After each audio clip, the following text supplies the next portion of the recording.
Thinking about buying a franchise? Then the How to Buy a Franchise show is just for you. Here's your host, Dr. John Hayes.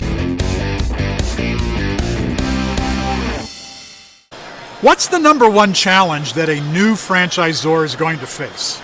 I think the number one challenge a new franchisor is going to face is the competitive nature of the sales side of franchising. Is what we find a lot of them underestimate that, hey, they know how to sell their roofing service, their consulting services, their whatever services they provide. The widget. But then they underestimate the sales nature and the competitive nature of the franchise sales portion of the business. Yes. So when the rubber hits the road, actually getting that person through a sales process is what I find they struggle with. Yes, Because, so convincing people to part with $50,000, $150,000 to invest in a business where they're going to be the first franchisee. 100%. How is that even possible?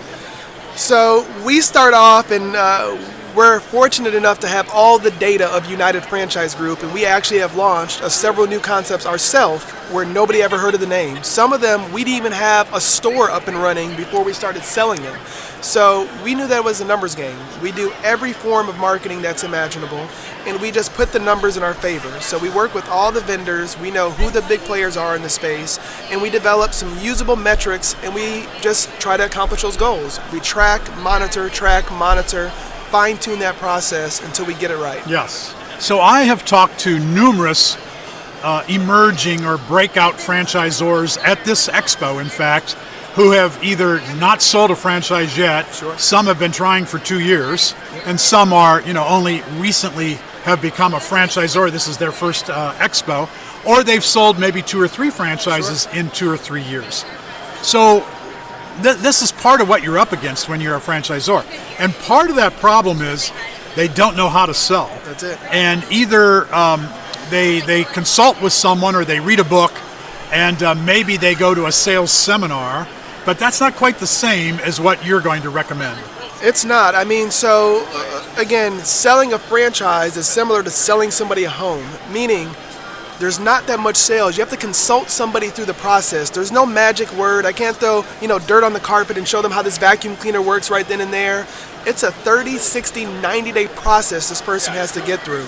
So you have to give them the facts, show them the details, and then walk them through those steps. The problem is that new franchisor doesn't know what those steps are. And they approach selling a franchise just like they approach selling a client a sign.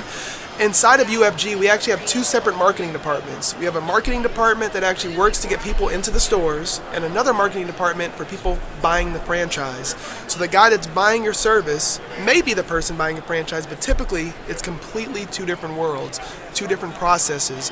And there's no such thing as a franchising school at this point. So there's no way for them to get real world information of how to sell a franchise. And that's what we walk them through. And that biggest hurdle is selling franchises. It is. And people don't always understand that. So how many franchises did United Franchise Group, the 7 brands, how many were sold in 2016 alone? We finished the year with one of our best years, and we sold over 1 franchise every day of the year. So we finished over 400 strong last year. So does that include the international sales as well? That does include the international sales, but domestically we broke the 1 per day. 1 per day you sold. Yes. And of course there are some franchisors that can't sell one in a year or 2, so it's difficult. So that's one part of the equation. The other one is, we could say, so you got an FDD, what now? So you got a franchisee, what now? Absolutely. Because now there are new sets of headaches. You've got a franchisee or 2 or 3. What's going to happen now? One of the things we do, I always have all of our clients come down. They actually tour around the facility at United Franchise Group, and they see every department of an actual franchisor.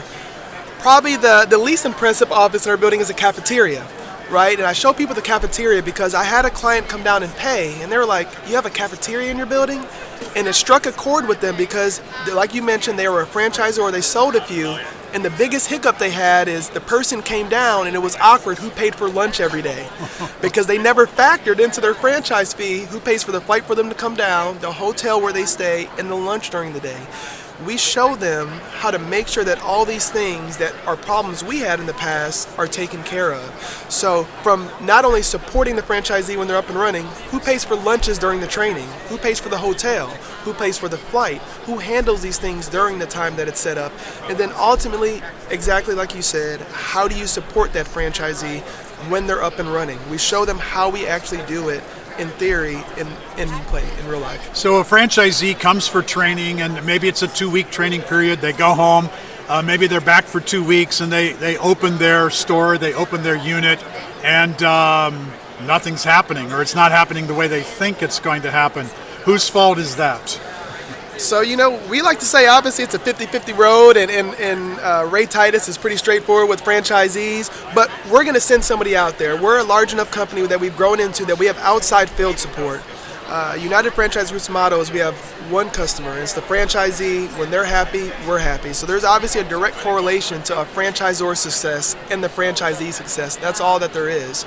So we try to go above and beyond, but if it ever comes down to it, and we figure out that this is just not the right fit for that franchisee, we have a franchise resales program. We own Transroad Business Advisors, and if it's truly not a good fit for the person, we have programs to help get that person out of the franchise and a new person in. So we're very realistic about that. And many new franchisors will not understand that some franchisees are not going to follow the system. So there are going to be problems. And when there is a problem, are you willing to get on a plane, leave your widget business, which you shouldn't be in anymore, get on a plane and go help this new franchisee? Sure. And many new franchisors will say, how could I afford to do that? Absolutely. And if the franchisee won't do what I've said, what would be the sense of doing that? Well, you've got a bigger problem, because that franchisee isn't going to go away. You've signed a 5-year, 10-year agreement with that franchisee, and if the franchisee becomes disgruntled, and this is one of your first 3, 5, 10 franchisees that you sell, they're going to run to the internet. That's it. And they're going to start posting their comments there. They're going to tell any prospect who calls them, and that franchisee is going to be in your disclosure document. So the prospect's going to call them and say, how are things going? Oh, not so good. That's it. Who's going to buy your franchise now?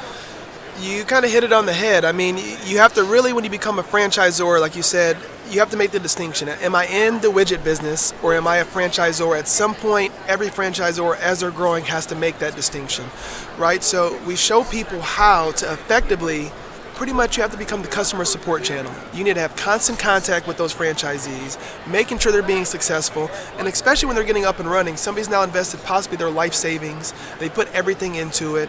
You want to try to go above and beyond to make sure that person is going to hit those goals, setting realistic goals, and accomplishing the things you set forward for them. And if they don't, again, you want to be realistic and compassionate with them that, hey, this person is out there. We have programs to help get that person out of the franchise, hopefully recoup some of their investment in a new flourishing franchise owner in the business. Thank you for listening to How to Buy a Franchise Show. If you want immediate assistance, visit howtobuyafranchise.com to contact Dr. John Hayes for a free consultation.